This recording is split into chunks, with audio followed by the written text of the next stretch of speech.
So good to be with you. I have a couple questions for you. Is that okay? Hello, that's fine. Perfect. Of course. It's good to be back. It is. Wow. Well, I've always been in here, so I've been just hiding out back there. You've been hiding in the back row? I love that. Before we dive in, can you just introduce yourself real briefly? What's your name and who are you? I am Chris Rhodes. Hey, Chris. Everybody, hi. Nice to meet you. I'm JT Burnett. Hi. Yeah, all right. Now we met us. What's everybody's names here? We'll start over here. Another time. So I want to zoom real quick and to set this up to let everyone know, Elevate has had many iterations over the years. This sanctuary mode, as Jonathan was mentioning, is only the latest iteration, but Elevate, as Jonathan also mentioned, began with very humble beginnings. So we want to zoom back, we want to go back in time to the very beginning, and a lot of people may not know that it was you two at the very beginning where Elevate was sort of birthed. You were there at the birth. You were like the mother. The mothers? Two mothers? We're the birthing parents, yes. You were the birthing parents? Yes, I think that's how it goes. I'm going to call you that from now on. I love that. Well, we were thinking about hyphening our last names, because we're actually kind of brothers. Oh, true. It's Chris Rhodes hyphen Burnett, I think. I like that. I think Burnett should come first. Burnett, okay. We're going to have to solve that debate off stage. I don't know. Okay, so the question is, Yeah. Well, okay, so let me ask. Okay. Can you, I guess, just talk about the very beginning? Where did the idea birth? And, yeah, let's start there. So if we go way back, so I'm losing my memory nowadays. Okay, In my 30s. I remember this. Can I? Well, how far back are you going to go? Because we were both raised Adventists, both very frustrated with our church experiences. Yes. And I happened to show up to a young adult listening session here, and I was the only young adult that showed up to this listening session. And I guess it was a good idea, but I opened my mouth anyways and aired out all my grievances, and they said, "Fantastic, you're being promoted to our young adult leader." Nice. I was like, oh, okay, great. Well, it comes with a budget and comes with a meeting place. I'm like, okay, what is this meeting place? And then there's that corner room up there. Wow. And I am not a musician, so I immediately knew who to call, my best friend JT, and he took off with the music part. Yeah, basically we split the responsibilities of he kind of organized everything, I would say this is the songs we're doing, and he took care of getting them on the slides and everything, getting speakers lined up. I think we also both, I don't know if we want to talk about the mission of this, but Yeah, please. We didn't lose our hope or faith in God, or maybe even necessarily Adventism, but we wanted to create a space for those that felt like we did, the kind of more disenfranchised, just to get them back in the door. And we kind of began with the end in mind. We treated it like it was a full-blown, 500-person event, even though it was in the little room. Yeah. But we had all sorts of, I'm sure, not up-to-code lighting and speakers and Yeah, we put everything that we could into it, literally down to, I think we had a $600 budget when we started. something Nice. like that. And that was for we also TVs, fundraised. We went around and we speakers. asked for money. Yeah, there was. Don't get me wrong. There was a lot of people at the beginning. Some of y'all are in here now. I'm not wearing my contacts, so I can't see you to point you out. But there was a lot of people that helped out at the beginning. Which, me personally, from my church experience back in Arkansas, I did not see that coming. And I was so thankful that happened. Wow. But yeah, we had a lot of help. Somehow, with God's help, we were able to get speakers, TVs, and God really did something in that room. Well, can we talk about the room? Okay, so just as a recap, the church had a listening session. Hey, young people, what's going on? You're the only one who shows up. One young person shows up. You have this list of grievances. Yes. And they're like, great, you're our new leader. So you start this thing in this room. Now let's talk about this room. The way I didn't realize, so yeah, we have a picture of it here. I didn't realize when you originally told me the story which room it even was, but now I'm like, how did you even do this in this room? I don't know. I think there was one really impressive thing. I do want to say this. There was Yeah. one really impressive thing. We started getting enough people to where that we ran out of space. In fact, I remember at one point, my back was about two and a half feet from the wall.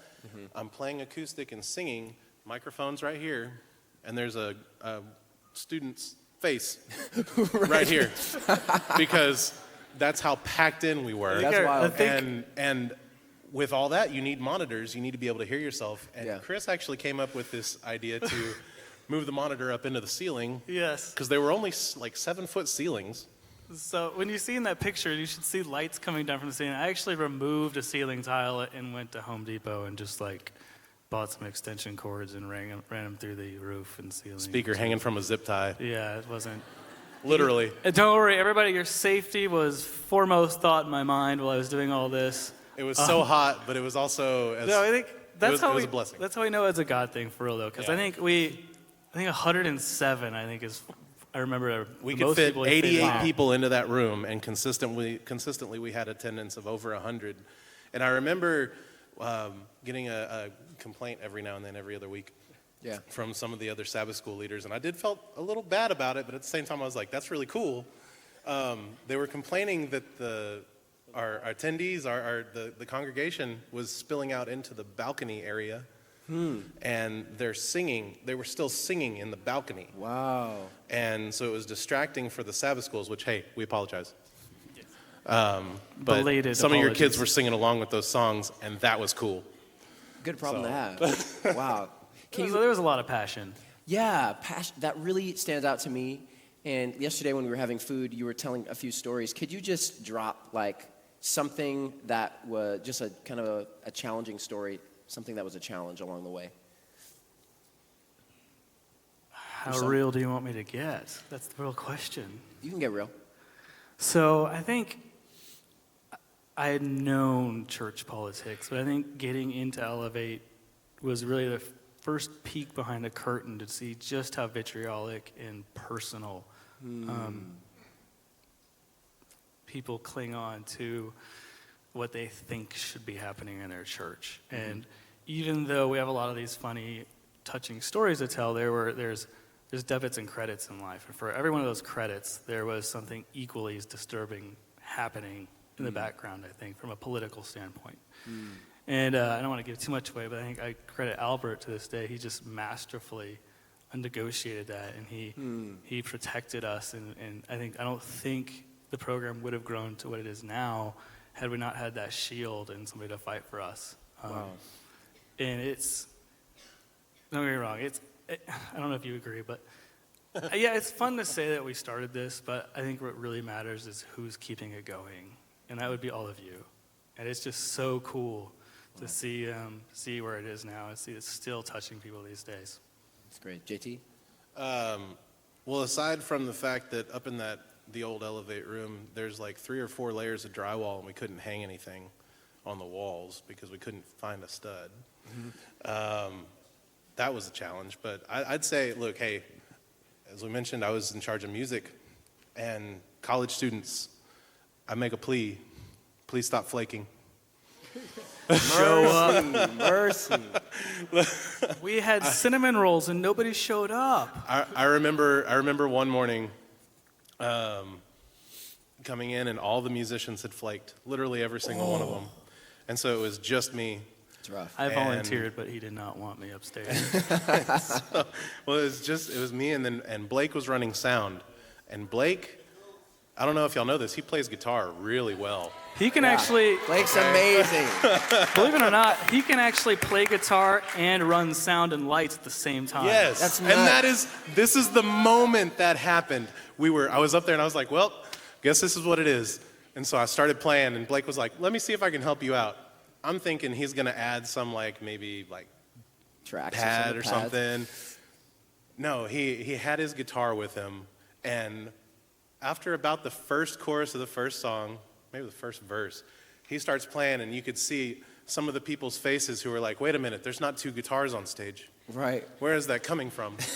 Yeah, I It's the remember sound booth. He was playing guitar from the sound booth in the back. That was awesome. So I say, we made it happen, and we had a lot of phenomenal help. What a guy.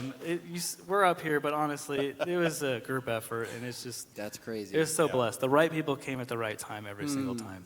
Wow.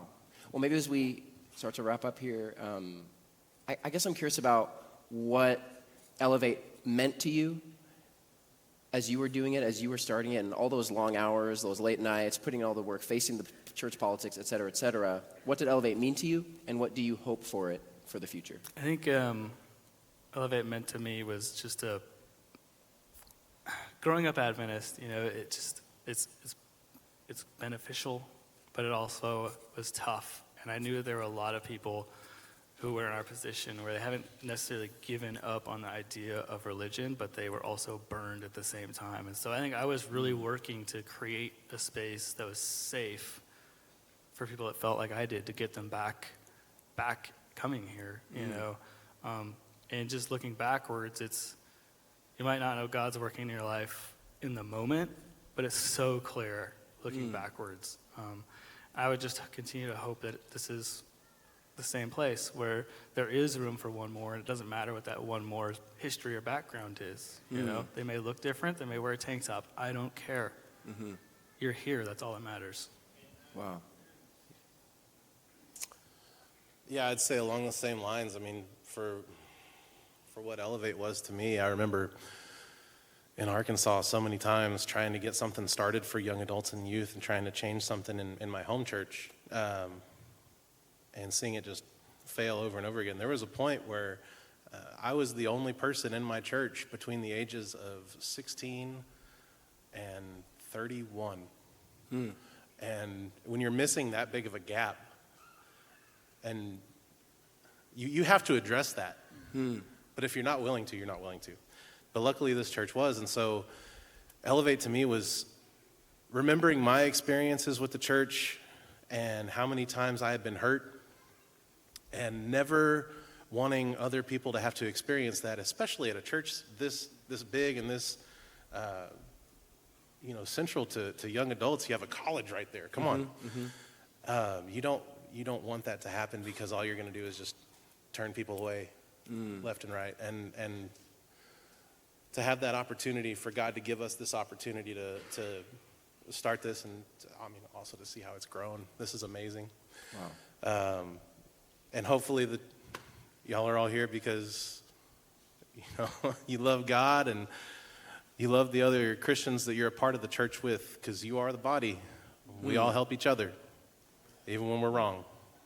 Wow. So, Wow. Thank you guys. Thank you guys for everything, for the idea, for the time. And can we give them a little love?